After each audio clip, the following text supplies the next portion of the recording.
Hello student, welcome my YouTube channel में दिलकुश सैनी और आप देख रहे हो मेरा डीमेस चैनल जहाँ पर मैं 9th 10th 11th 12th के लिए कुछ चैप्टर्स और टॉपिक्स पर वीडियोस अपलोड करता हूँ। तो जैसा कि आप देख रहे हो यहाँ थंबनेल, तो आज अपन पढ़ने वाले हैं यहाँ पर अर्थमेटिक प्रोग्रेशन के ऊपर इम्पोर्टेंट एमसीक्यू। इससे पहले मैंने कुछ वीडियोस अपलोड करे हैं जिसमें मैंने चैप्टर नंबर 2 से 2 3 4 के यहाँ पर एमसीक्यू अपलोड करे हैं, और इसके पहले एक वन शॉट सीरीज भी मैंने अपलोड करी जिसमें मैंने चैप्टर नंबर 1 से 5 तक डिस्कस करा है। तो जो भी प्रीवियस वीडियो अगर आपने नहीं देखे तो एक बार वो देख लीजिए, देन इसको देखिए, क्योंकि देखो जो चैप्टर नंबर 5 है उसका एनालिसिस मैंने एक वीडियो है जिसमें 1 to 5 में मैंने पढ़ाया, तो उसमें पूरा एनालिसिस बताया। तो अगर आप उसको देखते हो देन इसको अगर पढ़ते हो तो आपको थोड़ा मतलब अच्छे से समझ में आएगा। हालांकि कोई दिक्कत नहीं आएगी लेकिन और मज़ा आएगा पढ़ने में, ठीक है। तो आइए स्टार्ट करते हैं अपन यहाँ पर। देखिए फर्स्ट क्वेश्चन अपने पास क्या है देखते हैं। एक मिनट, तो इसको सेट कर लेता हूँ। देखो फर्स्ट क्वेश्चन यहाँ पर क्या बोल रहा है अपने पास है। फर्स्ट क्वेश्चन बोल रहा है अपने पास, ये बोल रहा है कि the 10th term of AP, ये अपन को एपी की 10 टर्म निकालनी। अब देखो जब भी ऐसा क्वेश्चन आता है तो देखो मैं थोड़ा बहुत आपको पहले थोड़ा बेसिक्स बता देता हूँ इसका, तो आपको क्या है अच्छे से समझ में आएगा। देखो देखो वैसे तो मैंने उसमें एनालिसिस कराया वन शॉट में, लेकिन मैं यहाँ पे भी आपको बता देता हूँ। देखिए देखिए अपने पास क्या होता है कि जैसे एपी जो होती है ना, A1 A2 A3 dot dot dot dot ऐसे चलती है, और ये लास्ट टर्म an तक चल रही है। फाइनाइट टर्म है अपने पास, मतलब काउंट कर सकते हैं। इसको बोलते हैं फर्स्ट टर्म, जिसको a से डिनोट करते हैं। इसको बोलते हैं सेकंड टर्म। सेकंड टर्म कब आएगी? जब सेम नंबर डी आप प्लस करें। मान लीजिए मैं इसमें डी प्लस कर रहा हूँ तो ये हो गया a plus D, second term. फिर मान लीजिए मैं इसमें क्या प्लस करूँ, एक और डी प्लस कर दूँ तो थर्ड टर्म आ जाएगी। ये कितने डी हो जाएंगे? 2, क्योंकि यहाँ पर एक है, एक और प्लस होते ही हो जाए, और हैंड्स ऑन ये चल रहा है अपने पास। क्लियर है? तो यहाँ पर जो ये वाली टर्म आ रही ना, इसको बोलते हैं फर्स्ट टर्म। इसको क्या बोलते हैं अपन? यहाँ पर फर्स्ट टर्म बोलेंगे, ठीक है। इसको तो बोलेंगे अपन फर्स्ट टर्म। एंड जो ये जो डी आ रहा है इसको बोलेंगे अपन कॉमन डिफरेंस।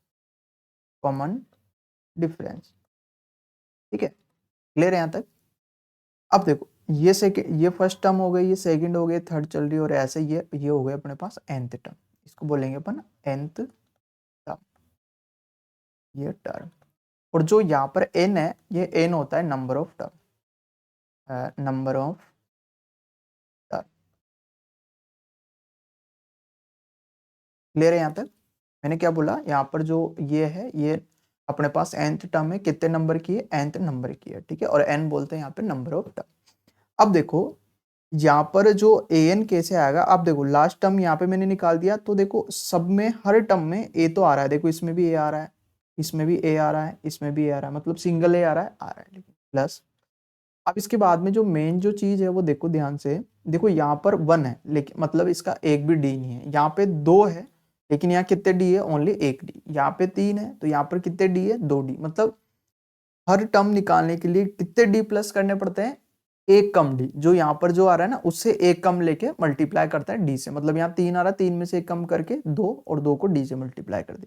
ऐसे यहाँ पे n आ रहा है ना, तो n में से एक कम करो और उसको d से मल्टीप्लाई कर दो, तो ये हो गया nth टर्म का फॉर्मूला। तो इस फॉर्मूले से अपन एवरी टर्म निकाल सकते हैं।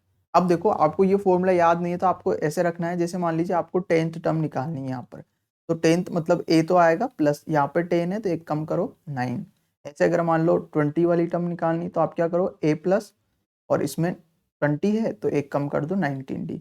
ऐसे अगर a33 निकालनी तो क्या करना है आपको, a प्लस, यहाँ 31 में 33 में से एक माइनस कर दो 32d। तो इस तरीके से आप नंबर ऑफ टर्म यहाँ पे निकाल सकते हो। क्लियर है? तो यहाँ पर 10 टर्म की बात कर रही है तो इसको अपन देख लेते हैं, ठीक है। अब मैं इसको इरेज कर देता हूँ यहाँ पर, ठीक है। अब देखो यहाँ पर 10th टर्म निकालनी है अपन को, मतलब a10 अपन को निकालना है, और हमें पता है कि a प्लस एक कम करके लिखेंगे 9d हो जाएगा यहाँ पर। क्लियर है यहाँ तक? अब देखो 9d हो गया, तो देखो अब यहाँ पर देखो ये जो इसको बोला जाता है ये फर्स्ट टर्म होती है, तो a इज इक्वल टू यहाँ पर 3 दे रखा है। जो कॉमन डिफरेंस होता है ना, कॉमन डिफरेंस अपन यहाँ पे अगर आप याद रखो, या तो इनमें जो डिफरेंस चल रहा है वो होता है, या फिर आप ऐसा रखो कि सेकेंड टर्म में से आपको फर्स्ट टर्म माइनस करनी है। कॉमन डिफरेंस के लिए सेकेंड टर्म में से फर्स्ट टर्म माइनस करनी है, तो देखो 10 में से 3 माइनस करेंगे अपन तो कितना आ गया, 7 आ गया। तो अपने पास जो कॉमन डिफरेंस चल रहा है वो 7 चल रहा है। तो यहाँ पे वैल्यू पुट करो, देखो a की वैल्यू 3 है प्लस 9 मल्टीप्लाई d की वैल्यू 7 है। क्लियर है यहाँ तक?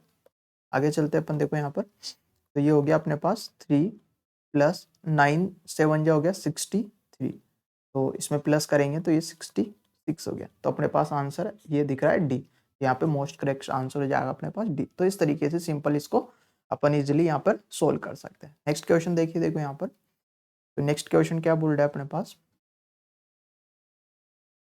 देखो ये बोल रहा है कि sum of first n natural number is, मतलब फर्स्ट जो नेचुरल नंबर का सम फाइंड करना है।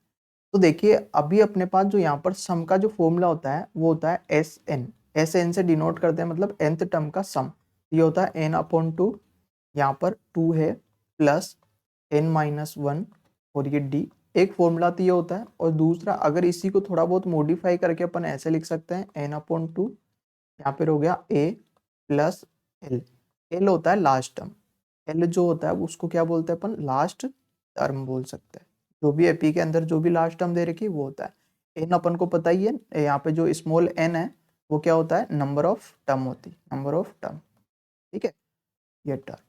इसके बाद में आपको पता है डी कॉमन डिफरेंस होता है, और एस एन का मतलब होता है एन टर्म का sum, sum of nth term, sum of nth term, इसका मतलब ये होता है। क्लियर है यहाँ तक? अब बात करते हैं यहाँ पर क्वेश्चन में क्या पूछ रहा है उसकी बात कर लेते हैं। देखो क्वेश्चन बोल रहा है कि नेचुरल नंबर जो है उनका फर्स्ट एन नंबर का अपन को सम फाइंड करना। देखो कैसे, नेचुरल नंबर 1 से स्टार्ट होता है तो 1 2 3 4 एंड सो ऑन, और ये n तक अपन को फाइंड करना है। तो ये प्लस और ये प्लस, ऐसे अपन को इनका सम फाइंड करना है। अब देखो यहाँ पर ये एक एपी बन गई अपने पास, क्या बन गई दोस्तों, एक एपी बन गई। अब यहाँ पे मैं देखो फर्स्ट टर्म यहाँ पे 1 है और कॉमन डिफरेंस यहाँ पे 1 का ही चल रहा है क्योंकि नेचुरल नंबर, और जो यहाँ पर लास्ट टर्म दे रखी है अपन को, लास्ट टर्म दे रखी है जिसे अपन एल से डिनोट करते हैं, और वो अपन को एन दे रखी है, ठीक है। अपन ये वाला फॉर्मूला लगा सकते हैं और ये भी लगा सकते हैं, लेकिन अपने पास ये लगाएंगे तो जल्दी हो जाएगा अपने पास, ठीक है। अब देखो तो S n is equal to अपने पास फॉर्मूला क्या होता है दोस्तों, एन अपॉन 2, और ये होता है ए प्लस एल, ये फॉर्मूला होता है। वैल्यू रखो एन, एन कितने, देखो लास्ट टर्म भी यही है और नंबर ऑफ टर्म भी यही है अपने पास। कितने टर्म है, एन टर्म है टोटल, और लास्ट टर्म भी एन ही होती है क्योंकि नेचुरल नंबर में देखो जैसे यहाँ पे फोर्थ नंबर की टर्म 4 है, देखो सेम 3 नंबर की टर्म 3 है, तो nth टर्म की n है, तो मतलब n टर्म है टोटल। और इसने भी बोल रहा है क्या है, n नेचुरल नंबर का सम निकालना, इसकी वैल्यू 1 है प्लस l की वैल्यू n है, तो ये हो गया अपने पास n। इसको थोड़ा पहले लिख लीजिए तो n प्लस 1 अपॉन ये 2 है, तो ये अपने पास आंसर आ गया, और ये आंसर अपन को यहाँ पर दिख रहा है। तो अपने पास ऑप्शन नंबर सी यहाँ पर करेक्ट हो जाएगा। तो इस तरीके से आप इजीली यहाँ पर निकाल सकते हैं। क्लियर है? नेक्स्ट क्वेश्चन की बात करते हैं अपन यहाँ पर। नेक्स्ट क्वेश्चन क्या बोल रहा है, देखो नेक्स्ट क्वेश्चन बोल रहा है अपन को इफ 18 a b और -3 are in the AP then find a plus b, अपन को फाइंड कर। देखो अपने पास AP जो दे रखी है दोस्तों, AP दे रखी है अपने पास 18 है, a है, b है और -3 है, और डॉट डॉट ऐसे चल रही है अपन को, ओनली अपन को यहाँ पर 4 टर्म दे रखी है। क्लियर है? अब जो भी चीजें अपन को गिवन में ना उनको अपन 1 बाय 1 लिखते हैं। देखो ये फर्स्ट टर्म है, मतलब अपन को a1 दे रखा है, मतलब a दे रखा है अपन को 18। इसके बाद में ये तो गिवन में है ही नहीं, ये फाइंड करना है, ये भी फाइंड करना, और ये कौन से नंबर की, ये फोर्थ नंबर की टर्म है, तो ये दे रखा है। ये फोर्थ नंबर की टर्म से अपन डी की वैल्यू निकाल लेते हैं, क्योंकि ये तो अपने पास जो ए दे रखा है ये तो अपने पास सेकेंड टर्म है, और यहाँ पर जो थर्ड टर्म है वो कितनी दे रखी है, वो बी दे रखी है, ठीक है।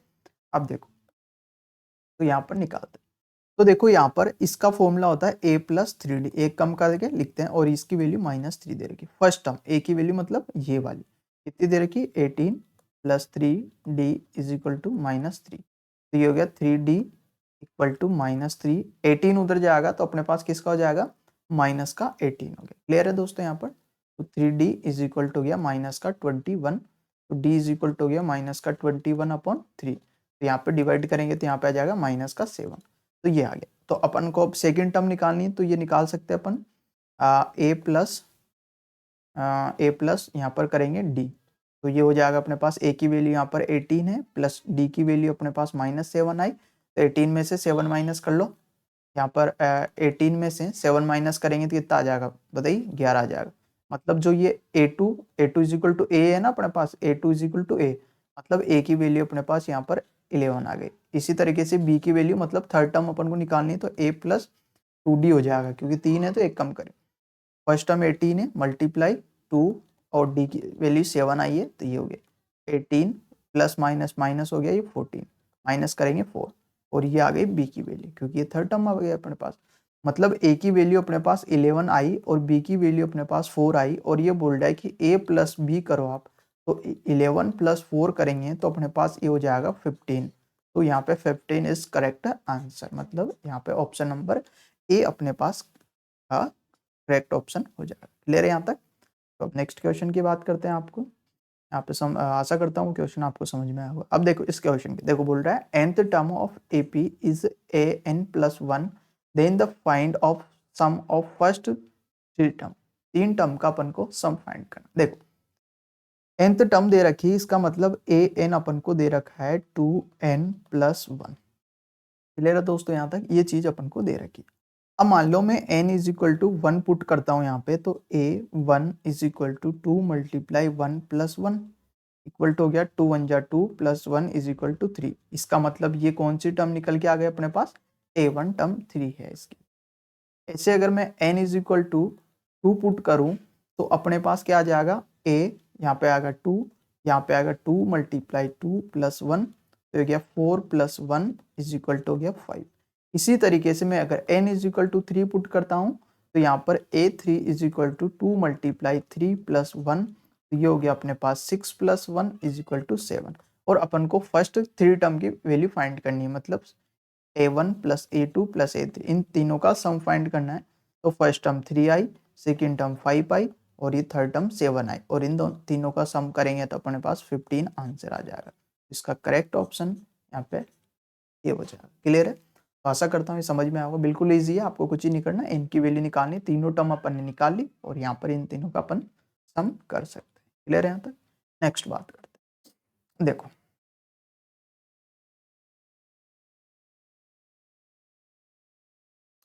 देखो यहाँ पर क्वेश्चन बोल रहा है कि एक एपी है जिसमें a इज इक्वल टू मतलब फर्स्ट टर्म 4 दे रखी है और n जो टर्म है मतलब टोटल नंबर ऑफ टर्म अपने पास 7 दे रखी है और d की वैल्यू 4 दे रखी है। तो ये बोल रहा है an फाइंड करने के लिए, मतलब an फाइंड करने के लिए बोल रहा है, ये अपन को फाइंड करना है। ठीक है, अब n की वैल्यू अपने पास 7 है। क्लियर है? n अपने पास 7 दे रहा है, मतलब a7 फाइंड करनी है, तो इसको लिखेंगे a प्लस 7 में से एक कम करके 6d, मतलब ये चीज अपन को फाइंड करनी। क्लियर है?